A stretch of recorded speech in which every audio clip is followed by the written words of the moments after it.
चर्चारे बाबा भेंगांको भविष्यवाणी 2024 रे होइपारे बड़ परिवर्तन घटिपारे बड़ विपद लोके भयभीत ग्लोबल वार्मिंग नहीं चेताइले सत हेब कि बुल्गेरिया बाबांको कथा। बुल्गेरिया बाबा भेंगा बाबा अनेक मात्रा सत होइथाय तांको भविष्यवाणी। से 9/11 आक्रमण हेउ बा बाराक ओबामा राष्ट्रपति हेबा एमिति कि राजकुमारी डायनांको सड़क दुर्घटना मृत्यु थाईलैंड रे सुनामी 2001 रे वर्ल्ड ट्रेड सेंटर उपरे आक्रमण एवं महामारी जहा कहिथिले से सब घटी सारी विश्व रे एबे 2024 को नहीं चेताई से आउ तांको सतर्क बाणी सुनी भयरे धरिलेनी विश्ववासी कारण एथर लोकंको पई चैलेंज पालटिबो ग्लोबल वार्मिंग। आसंतु जानिबा पूरा घटना।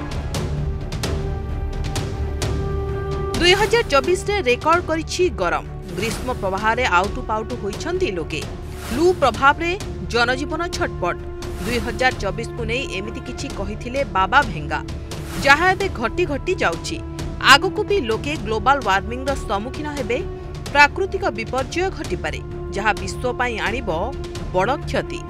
यूरोप रे होई पारे बड़ धरणर आतंकी हमला कोनोसी गोटिए बड़ देश जैविक अस्त्रर परीक्षा भी करि पारे।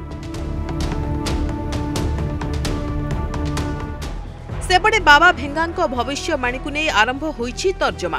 केही केही कहउछन्ती जदि सत हुए तेबे आगकु स्थिति हेबो भयानक। वर्ष 2024 रे रूस राष्ट्रपति व्लादिमीर पुतिन को हत्या उद्यम कराजिबो बोली भविष्यवाणी करिथिले बाबा भेंगा। एथिसह कर्कट एवं आल्जाइमर रोगर उपशम उद्भावन यूरोप रे आतंकवादी घटनार वृद्धि अर्थनैतिक प्रभाव आदि बाबांको भविष्यवाणी उपरे चेताइथिले से। 1911 रे जन्मित बाबा भेंगा मात्र 12 वर्ष रे हराइथिले निजर दृष्टि शक्ति परे 1996 रे होइथिला तांकर देहांत। मृत्यु पूर्वरु फकीर बाबा 5079 पर्यंत करि जाइथिले भविष्यवाणी जहा केते मात्रा रे घटी घटी चलिछि आगकु भी एमिति किछि घटिबो बोली एबेठु बढ़िलानी आशंका। Bureau report Pramey news 7 digital.